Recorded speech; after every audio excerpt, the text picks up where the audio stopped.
Welcome back to Just Chattin', and this is the series of videos we do on Thursday and Sunday evenings just for our own entertainment. So Audie is here with me. We are gearing up for Halloween, so I have my Audie costume on, and here, let me show you his. I go as Audie, he goes as me. So these are his little glasses, and the little beads say superstar because we all know he thinks he is. And I'm having trouble keeping these on his little cat head because, see, cord is all stretchy. So he'd much rather pull them off and play with them. So it's an uphill battle. But, you know, Halloween isn't quite here yet, so we still have time to work this out. I would not bet on my chances for success, but we're going to try, aren't we? This is actually Audie's little holiday. He's a black cat, so Halloween, yeah, perfect for him. But I try very hard to keep him in on Halloween because all of his neighborhood fans, which is to say all of our neighbors, have advised me to try to keep him inside on Halloween because they hear stories about black cats being abused. And of course, Audie loves people, so he'd happily go up to Jack the Ripper. He's got no problem with that. So the neighbors worry, so I do try to keep him inside. We've never had any incidents, and we don't have many trick-or-treaters, which is unfortunate because Audie loves children. So he'd be more than happy to have children in costumes coming to his door, but it's just not a thing around here. So we're going to try to make out as best we can. But if I can get him into these glasses and get him to stay for more than a minute or two, I'll be sure to grab some pictures. Okay, we're going to take a quick break for the intro, and we will be right back.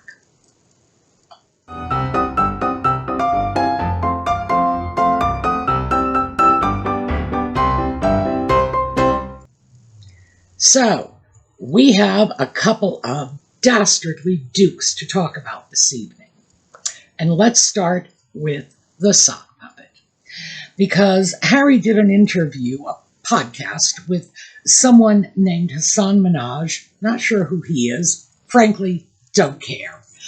And the sock puppet on this podcast made what I consider to be at least two of the most ridiculous statements that he has ever made in his life. And what Harry sets that bar really, really high, but I think he's topped it twice in that one podcast.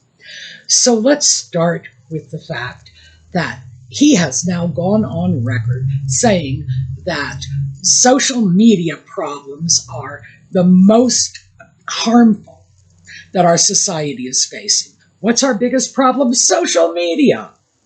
Yeah. Never mind war. Never mind famine, never mind pestilence. You know, we're going to come up with a whole new horseman of the apocalypse, social media.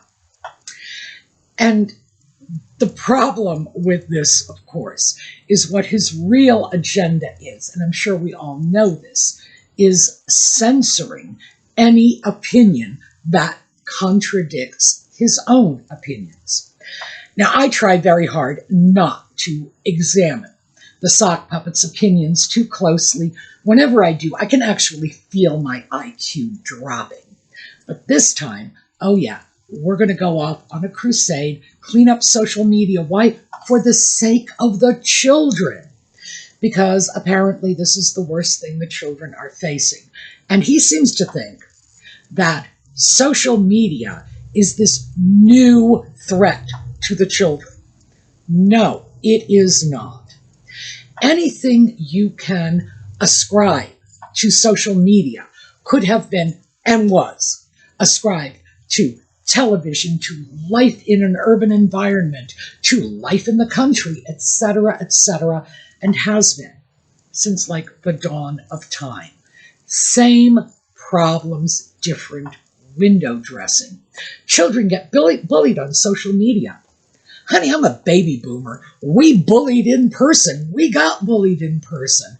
And we survived. So let's back off on that one. Before that, it was war. My parents grew up in a time of armed conflict. Yeah. Oh, I'm sure they would have happily traded a little bit of bullying just to be rid of, what was going on in Europe. It's so ridiculous. It is first world problems. This idiot is looking at things he doesn't like and saying, well, this is the worst thing that's ever happened in the history of humankind because it impacts me. Oh, yeah. There are children going to bed hungry at night. There are children growing up in politically unstable countries with corrupt regimes where people disappear on the streets. Those aren't problems. Social media is the problem.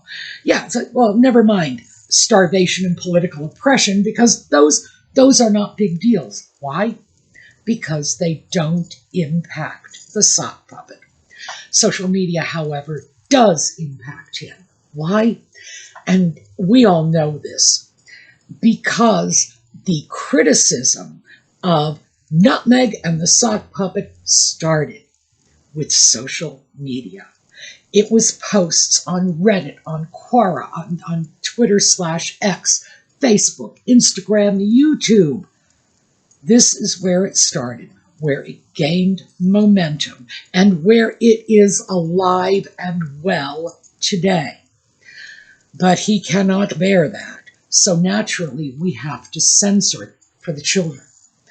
And I cringe to think of what benefit would come of censorship, because, see, I have something he doesn't have, which is more years on this planet, therefore more perspective, because I have lived through different types of social pressure, different types of social media.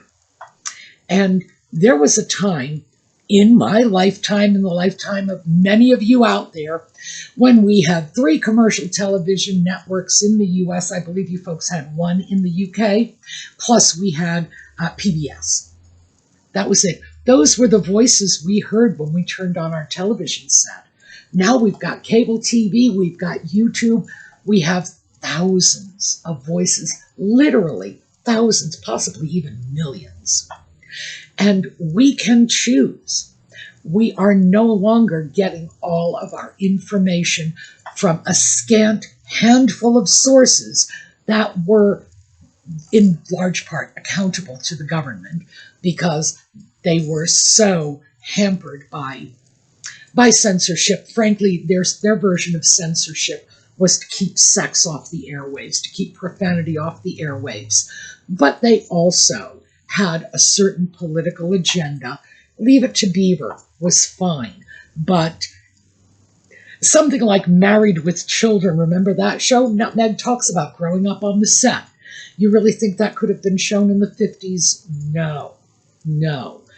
That is what social media is giving us, a variety of voices so that we can listen to them all and choose our own perspectives accordingly.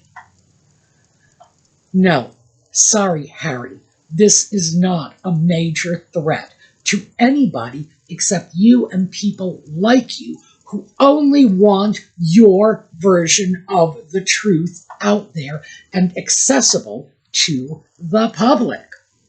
Gosh. So that was one. Yes, social media, the downfall of civilization. But 2, he also said in this interview that he did not believe children should be shown, the images of children should be shown on social media. And that was, no sooner had I gotten over the shell shock of social media being the world's biggest problem, when I had to deal with, and we shouldn't be showing images of children. I don't even know where this is coming from. His own putative children are shown on Instagram, Facebook, whatever it is the lovely wife is posting on every freaking day of the week. Has a week gone by, 1 week gone by, when she has not posted a picture of the putative children? How can he possibly say something like that with a straight face, knowing that his children are being thrown out there for merchandising purposes to the public far more than anyone else's children? It's like, that shouldn't be done. Well, if you don't like it, stop taking your own putative kids and throwing them on the internet. And he does not get to blame the little woman for this one, because those putative children allegedly have two parents, and he is one of those two parents. And if he doesn't like what his wife is doing, all he has to do is say, honey, don't do that. And by the way, if that doesn't work, the legal system would support him in getting his alleged children taken off these social media platforms. Who does he think he is kidding? And I'm wondering if he thinks, because, he's not very bright, that if you throw some stupid little heart image over their faces, that doesn't count. Well, I'm not really showing my children. Well, then whose children are you showing? These pictures are presented as his children. Look, here they are. But we're not going to let you see their face.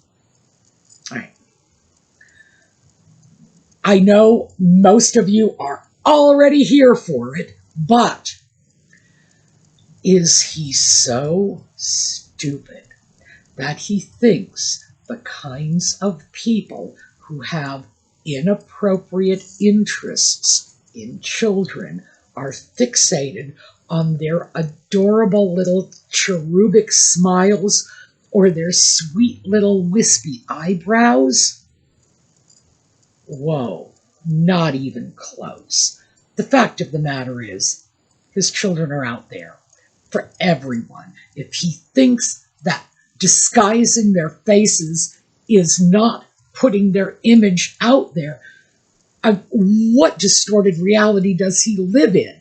He is exploiting his own children all the time. These children are probably, right now, the most exposed children in the United States, period. Their pictures are out there constantly. They certainly have more views than other children. And the reason Nutmeg is doing this is because she knows people will click on it. She is merchandising them. And furthermore, she has shown the images of these children, not just in her as ever whatever. Oh, gosh. Oh, I got that one from the Royal Grift. Sorry.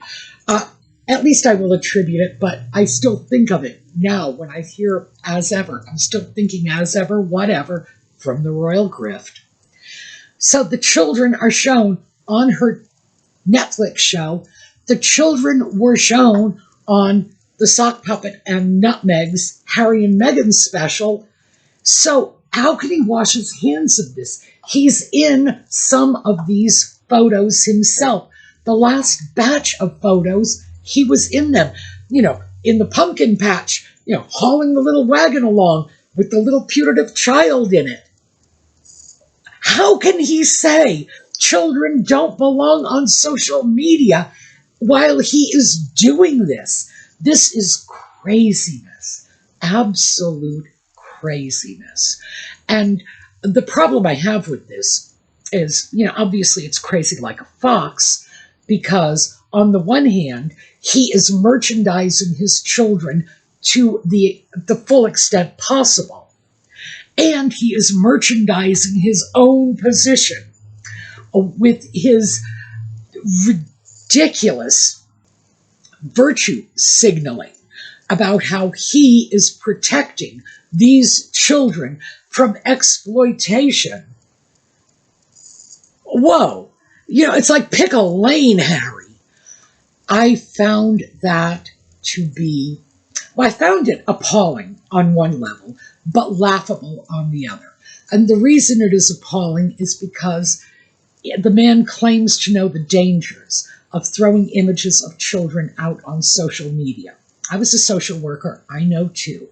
I dealt with client populations where we had to hide the Sunday circular from these people because they would go in looking for the back to school clothing pictures. Yeah.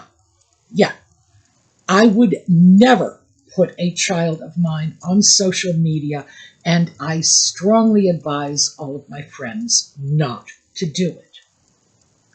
If he actually does know the dangers, then how does he justify throwing his own children out there?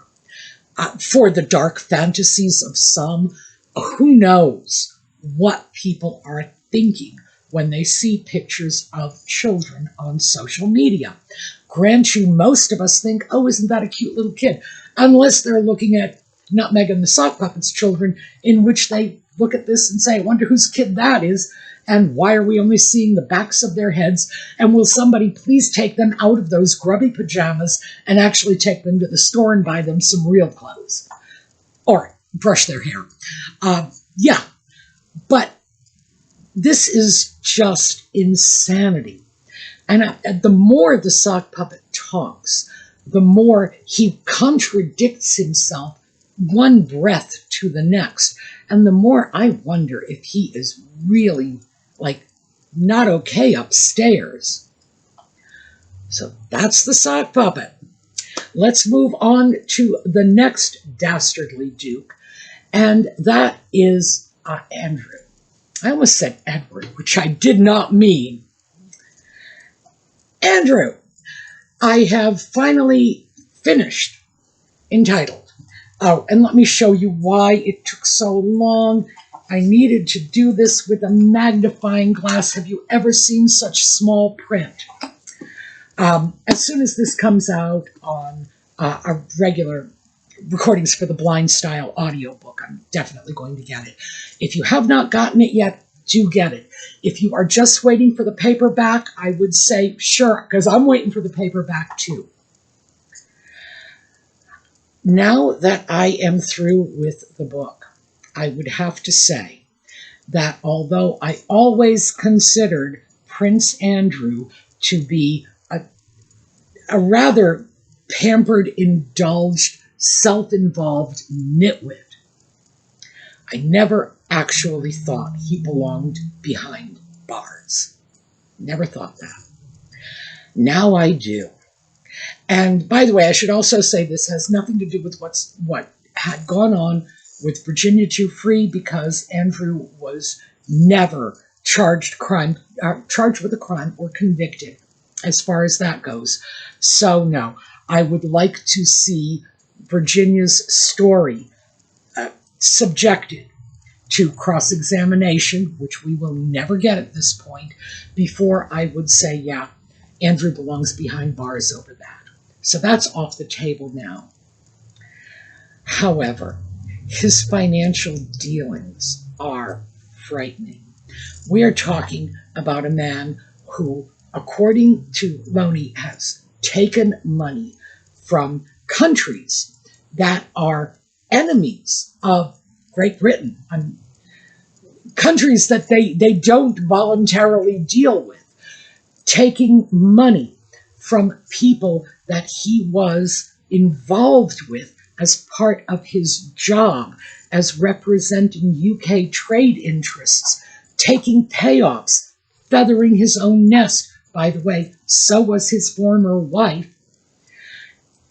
The situation with Epstein is just scratching the surface. Beyond that, the information that is available in this book is scary, just absolutely scary. Now, I know that Andrew Lownie has done a show, and I think it was the Cambridge Lecture Series. I will link it in the video notes. It's on YouTube. I haven't had a chance to watch it yet.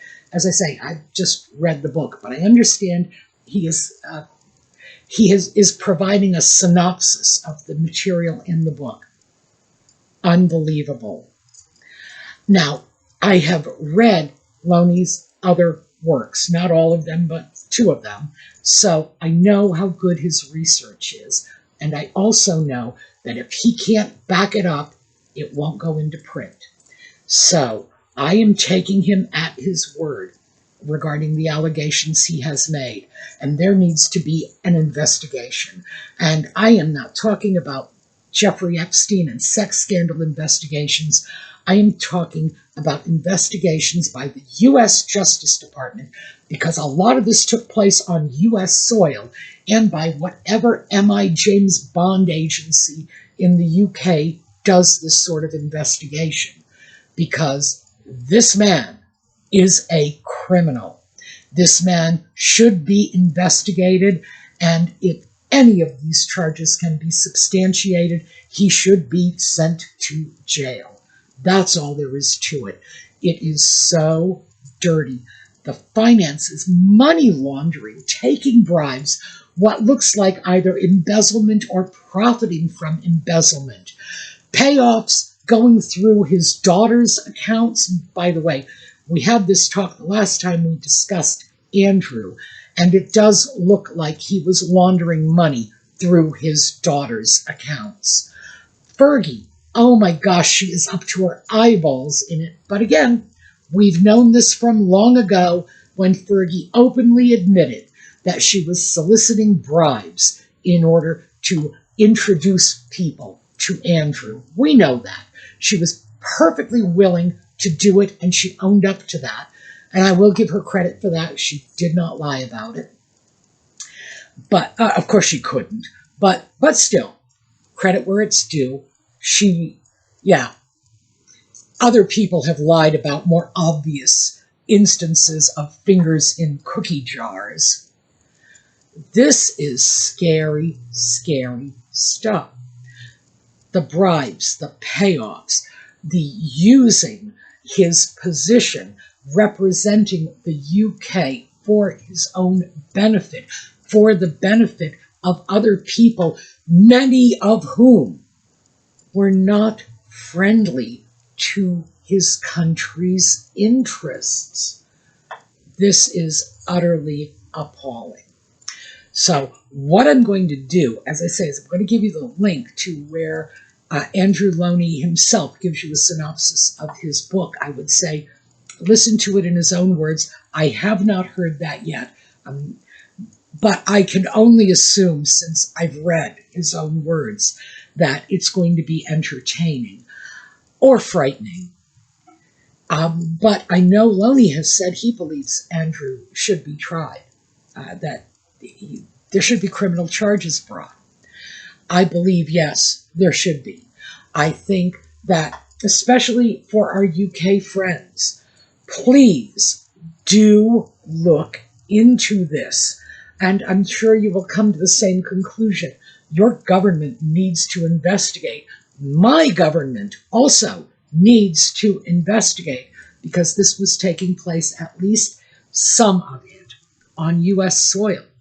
So yeah, I think we are not going to see Andrew come out the other end with his titles intact.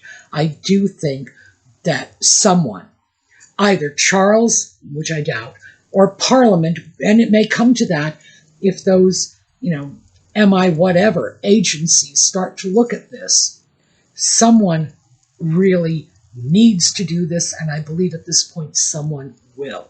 Because, as I say, Epstein was nothing.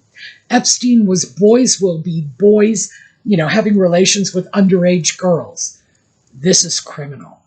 And this is serious criminal wrongdoing.